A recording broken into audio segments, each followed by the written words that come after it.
since wala naman akong ginagawa dito sa bahay mga kuys, naglalaro muna ako ng ML. Kasama ko yung mga tropa ko sa squad kong +1. +1 yung pangalan ng grupo namin kasi birthday daw yun. At ginamit ko dito yung paborito kong hero na si Tigreal. Tigreal lang kasi yung alam ko na tank. Meron naman akong nalalaman na iba pero hindi masyado. Ito lang talaga yung expert ko na hero. So dito nagsimula na yung game at meron nag-chat sa akin 8080. Wala na pala akong load man.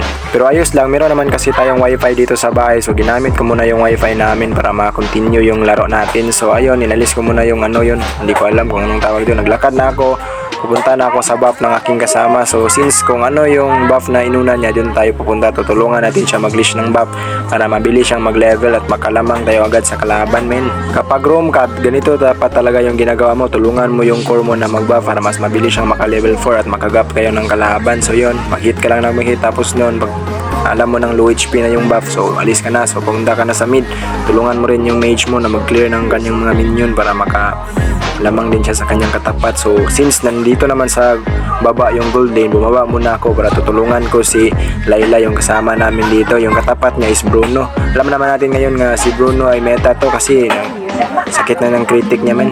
Pero ayos lang yan since tayo naman yung tank dito, marunong naman tayo mag-alaga ng marksman. So ang ginawa ko lang dito is nag-skill lang ako para lumayo yung marksman ng kalaban, which is si Bruno. Yun, ang nakalamang na si Layla, tumira lang siya ng tumira dyan hanggang lumayo na yung Bruno at umuwi muna. Ako talaga yung nahihirapan mag-Tagalog, oh yeah. So dito sa part na to, dumalaw na yung core ng kalaban, which is si Hayabusa. Ayun, tinulak ko lang para mapunta sa torre at yun, namatay. Pinatay siya ni Layla men, ayos na yun. Pagkatapos nun ay clear lang tayo ng mga minions since ang minions ay malapit naman sa ating torre. So mabilis lang natin to makiklear. So ganon, meron naman kalaban, so play safe muna tayo. So pagkatapos nun, pumunta muna ako sa bush, check ko muna yung bush kayon. Ang kalaban, ayun, umalis na sila. So since nandun yung turtle sa taas, pumunta muna ako dun kasi tutulungan ko yung core namin. Kaso nakuha na pala niya, ang lakas talaga ng core namin, si Joy. So since napatay naman niya yung mga kalaban na yun, so bumalik na lang ako sa baba. Pagdating ko talaga sa baba mga kuys is nakibutan ko tong dalawang ko, yung Bruno at saka yung tank nila, which is si Johnson. Nag-abang lang talaga ako dito ng tamang timing para maset ko yung dalawang to. Kaso ayaw nilang lumabas sa kanilang torre. Since nandun sila sa kanilang torre, hindi natin papasukin yan kasi matik mamamatay tayo dyan men. Kapag tank ka talaga, kailangan mo talagang maghintay ng perfect timing para makuha mo yung kalaban. So kaso nito, lumabas si Bruno kaya sinet ko na para mamatay din. So nag-transform ng sasakyan yung GS nila. So kayon, pinalaga na lang namin kasi since dalawa naman kami. So ayun, nag-kiss ko pa, yun tuloy na double kill. Di bali na, ayos na rin yun para makalamang tayo.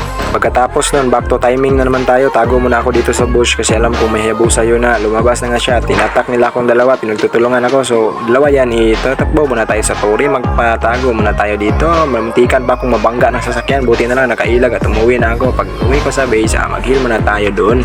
Tapos nun, bumalik ako sa aking lane at yun, nakita ko yung GS na bumangga dun sa pader. Pumunta ko, nag-conceal ako agad at sabay ng ulti.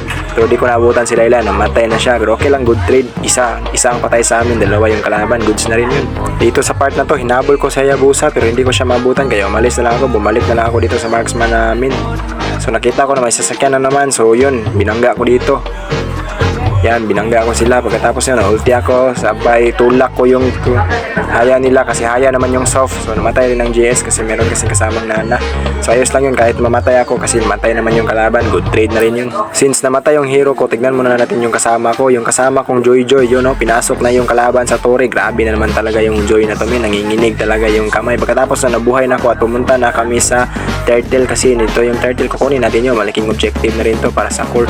So nakita ko yung kalaban sa mid, pumunta ko, tinakot ko lang para hindi na mag-contest sa turtle. Yun, kuha na namin ng turtle. At pagkatapos nun kasi nakita namin si Dairot sa taas na pinatay yung kasama namin, babawian namin to. Yun, tinulak ko na para hindi na siya makagalaw pa, patay na yung bata ka. Sabay alis na parang nothing happens, may paimot-imot pang nalalaman Yan, pag-imot ko, mayroon yung Hayabusa pala dito, inatake yung Joy namin, buti na lang na hindi siya tumuloy. At dito namatay yung nana. So nakita ko yung dalawa dito. So tinulak ko muna para mapunta sa torre kaso walang nakuha men. Kaya bumalik mula ako. So naghintay muna ako ng timing dito kasi alam ko namang papunta yung core namin. Kaya pinilikiran ko na sabay ulti. Yun, nakuha. Patay yung dalawa na naman dito buddy. Nice set men. Ganun talaga pag tank. Dapat pa-timing yung set mo para maubos yung dito na sa part na to is nakita ko si Hayabusa. Hindi ko alam, naglalag ata to. Kaya yun, Pinala ko ng patayin, kaso kiniis ni Nana. Yan o, sabay umulti ba naman. Pinipi na lang yung ginawa ko. Sa sobrang laki ng lamang namin, nag-lord na kami para masecure na yung panalo. So nakita ko ng kalaban dito sa baba, nagsasakyan naman. So yun, sabay ulti. Yan, patay. Na double kill ko pa yung dalawa. Sorry, hindi ko sinasadya yun. Nakiis tuloy. Subukan ko sana mag triple kill kaso di ko kaya yung Hayabusa na yun. At hindi pa talaga nataranta itong Hayabusa to. Bumalik pa talaga kaya pinatay na namin. So sabay, nagsurrender ang kontra kaya nanalo na kami. At natamo na namin dito yung word na victory. Ayos men.